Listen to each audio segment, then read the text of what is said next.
이어서 경남 소식입니다. 마산 로봇랜드 조성 사업에 정부 지원이 더해지면서 사업이 탄력을 받게 됐습니다. 로봇랜드 사업과 관련해 걸림돌들의 해결이 빨라질 것으로 보입니다. 보도에 손원혁 기자입니다.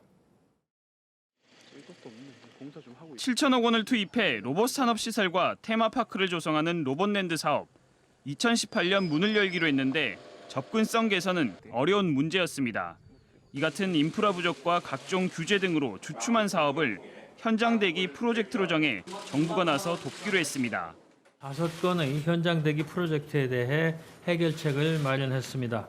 관계부처 간 긴밀한 협조를 통해서 규제를 풀고 행정과 재정적 뒷받침을 해서 로봇랜드 진입도로인 국도 5호선 개통을 2년 앞당겨 개장 시기에 맞추기로 했습니다. 또 해양 관광 활성화를 위해 수산자원 보호구역을 2018년까지 해제하기로 했습니다. 울트라건설에서 대우건설로 민간 사업자가 바뀌면서 변경이 추진된 조성 실행 계획도 이번에 승인이나 공사도 본격화됩니다. 이곳에 어떤 콘텐츠를 채우느냐가 중요합니다. 로봇과 관련한 국내외 콘텐츠 기업 유치가 큰 과제로 남아 있습니다. 로봇 관련 국제 연구기관과 그리고 대기업의 로봇 관련 기업의 유치, 그게 제일 과제입니다. 관광과 산업의 시너지 효과를 위해서입니다. 난항을 거듭하던 로봇랜드가 정부의 지원 속에 로봇 산업의 메카로 발돋움할 수 있을지 주목됩니다. KBS 뉴스 손원혁입니다. 미세먼지의 오존 경보까지 요즘 나쁜 공기에 대한 걱정이 부쩍 많아졌는데요. 지난 3년간 경남의 공기질 데이터를 분석해 본 결과 서울과 비교해서 비슷하거나 오히려 더 나쁜 것으로 나타났습니다.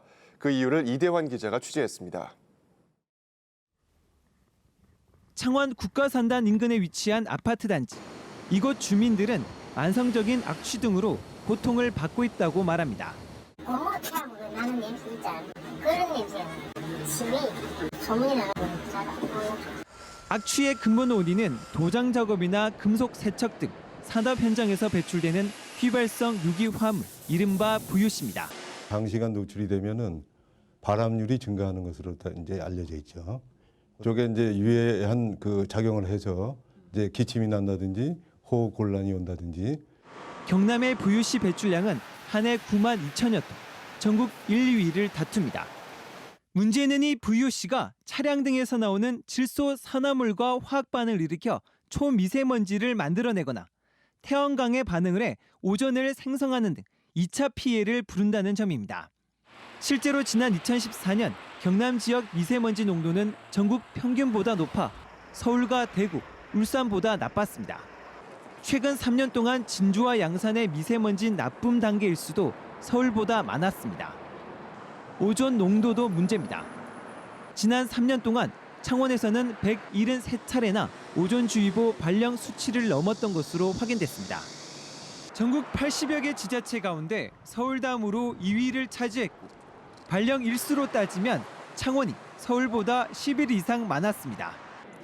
수도권보다 깨끗할 거라 막연히 생각했던 경남의 대기질 관리에 빨간불이 켜졌습니다. KBS 뉴스 이주환입니다. 경남도 의회가 진통 끝에 후반기 원구성을 마무리했습니다. 도의회는 어제 열린 본회의에서 의회 운영위원회 15명을 비롯해 기획행정위와 교육위 등 7개 상임위원회 위원을 각각 배정하고 후반기 의정 활동을 시작했습니다. 앞서 일부 의원이 상임위 배정을 거부하면서 본회의 개최 시간이 30여 분 늦어졌습니다.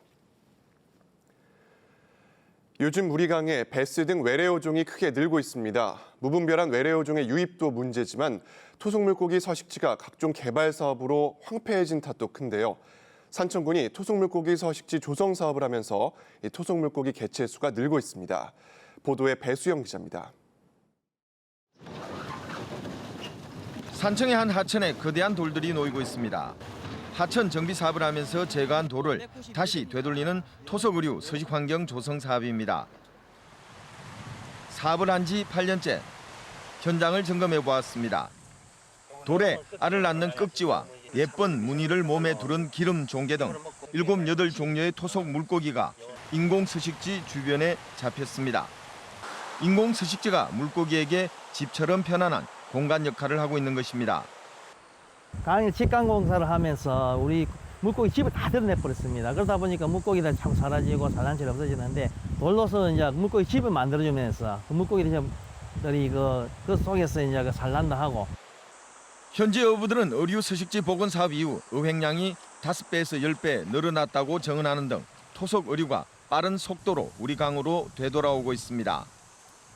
특히 강물의 유속이 빨라지는 이런 홍수철에는 이런 큰 바위가 고기들의 든든한 은신처 역할을 하고 있습니다. 산청군은 토속어류 서식지 조성 사업을 계속해 나간다는 방침입니다. 토속어가 자라고 그리고 다슬기가 자람으로써 이것이 소득원이 되고 또 이러한 음식을 찾는 관광객에게 제공할 수 있는 토속어류 서식지 복원 사업이 생태도 살리고 어족 자원도 늘리고 토속 음식 개발을 통한 관광 상품화까지 일석삼조의 효과를 거두고 있는 셈입니다. KBS 뉴스 배수영입니다. 부산의 대표 먹거리 부산 어묵이 중국에서도 큰 인기를 끌며 지역 기업들의 진출이 잇따르고 있습니다. 단순 판매를 넘어 유통망 확대와 현지화 전략에 박차를 가하고 있습니다. 보도에 박선자 기자입니다. 지난 1월 중국 상하이에 어묵 베이커리 직영점을 연 고래사 어묵. 중국 진출 6개월 만에 어묵 30톤가량을 수출해 5억 원의 매출을 올렸습니다. 판매 다각화를 위해 중국 관광객이 직접 어묵 제조 과정을 살펴보고 체험할 수 있는 공장도 100억 원을 투입해 새로 지었습니다. 현지화에 성공하기 위한 다양한 메뉴 개발도 빼놓을 수 없습니다. 어묵면 요리가 지금 거의 80%를 이루고 있습니다. 특히 중국인의 입맛에 맞는 요리를 개발해서 앞으로 더 진출 계획을 세우고 있습니다. 지난 5월 중국 베이징과 광저우에 진출한 범표 어묵은 단순 판매에 그치지 않고 유통망 확대를 위해 중국 천태그룹과 손을 잡았습니다. 천태그룹의 유통망을 통해 쇼핑몰과 마트까지 판매 경로를 넓힐 계획입니다. 천태 유통망을 통해서 3,500만 불 정도 공급 계약을 하고요. 3년 정도 뒤에는 공동 합작 투자를 통해서 중국의 현지 공장을 설립을 하고 특히 한류 열풍으로 중국에서는 한국의 음식 문화를 외식 사업화하는 것에 대한 기대가 큽니다. 非常的美味可口，在中国一定有很强的市场生命力的。先从山东开始，山东、北京、上海这样是和韩国联系比较近的这样的地方。 전국적인 인기를 끌며 부산의 대표 먹거리로 자리 잡은 부산 어묵이 대륙의 입맛까지 사로잡으며 새로운 부산 수출 효자 상품으로 떠오르고 있습니다. KBS 뉴스 박선자입니다.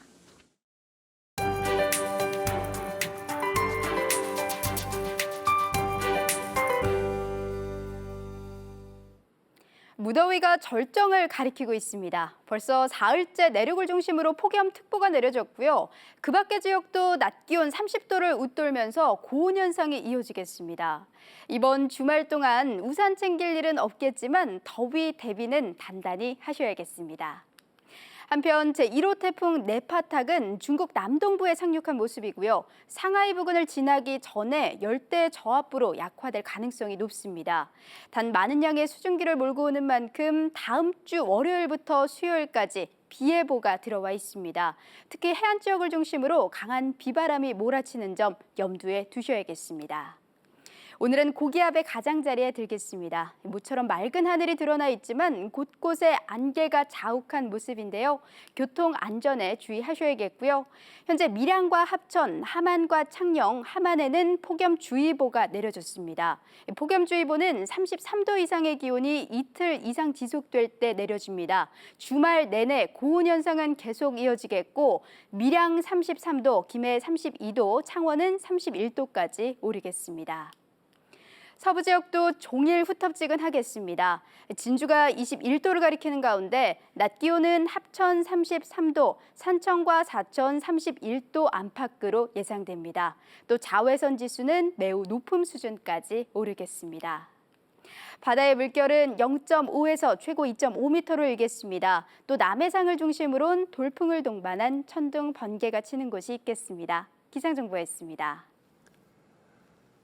창원시가 대형 유통업체들의 지역사회 기여도를 조사해 공개합니다. 창원시는 유통업 상생협력을 통한 소상공인 보호조례에 이 같은 내용을 담은 개정조례안을 입법 예고했습니다. 창원시는 롯데백화점과 이마트, 홈플러스 등 관내 16개 대형 유통업체에 지역민 고용과 공익사업 참여 등 기여 활동과 상생협력 이행 사항을 점검할 계획입니다. 경남발전연구원 소속 경남발전연구원 공공투자관리센터가 기획재정부에서 지정하는 민간투자사업 전문기관에 지정됐습니다. 민간투자사업 전문기관은 지방자치단체가 추진하는 민자사업을 지원하기 위해 한국개발연구원 이외의 공공기관과 지방연구원 중에서 민간투자사업 전문성이 검증된 기관을 기획재정부가 전문기관으로 지정하는 제도입니다.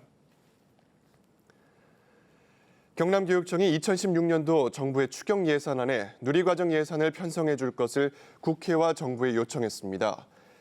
경남교육청은 누리과정 예산 2,418억 원을 편성했지만 미확보된 일부 누리과정 4개월분에 대한 재원은 국가의 지원 없이는 감당하기 힘들다고 밝혔습니다. 또 경남교육청의 부채는 2012년부터 급속히 증가해 현재는 1조 원에 이른다고 강조했습니다. 경상남도가 도내시군의 특성을 반영한 맞춤형 도시재생 사업을 추진하기 위해 도시재생 전담 조직을 신설했습니다. 경상남도 도시교통국에 신설된 도시재생팀은 지역별 특성을 고려한 맞춤형 전략을 수립하고 재생사업 추진으로 경남형 도시재생 성공 모델을 만드는 업무를 맡습니다. 경남의 원도심 세태는 전국 시도 중 7번째며 2012년부터 원도심 인구가 크게 줄고 있습니다. 산청 한방약초축제위원회가 오는 9월 동의보감촌에서 열리는 한방약초축제 운영 방향과 기본계획을 확정하고 예산안 등을 심의 의결했습니다. 축제위는 지난 7일 군청 대회의실에서 열린 회의를 통해 축제 입장료를 무료로 하되 체험 프로그램 일부를 유료화하는 것과 각종 판매장에 입점료를 징수해 축제 비용을 절감하는 방안 등을 확정지었습니다. 하동군이 6차 산업의 수익 모델 창출을 위해 도비와 군비 4억 원을 투입해 북천면 직전리 체험 휴양마을 일원에 10,000제곱미터 규모의 천연 허브 체험단지를 조성한다고 밝혔습니다. 허브 체험단지에는 로즈메리와 차이브, 페퍼민트 등 5종류의 허브가 재배되고 인근 가공실과 체험실 등 체험단지가 조성됩니다. 고용 안정을 요구하며 피켓 시위에 들어갔던 학교 영어회화 전문 강사들이 인원 감축은 하지 않겠다는 교육청의 약속에 따라 투쟁을 철회했습니다. 이들은 교육청과의 2차 면담 결과 인위적 물리적 인원 감축은 하지 않겠다는 약속이 있었다며 지난 5일부터 진행해온 피켓 시위와 총력 결의 대회를 유보하기로 했다고 밝혔습니다. 경남교육청은 학교별 시수조사 등 대책안을 검토하고 있다고 밝혔습니다. KBS 뉴스를 마칩니다. 고맙습니다.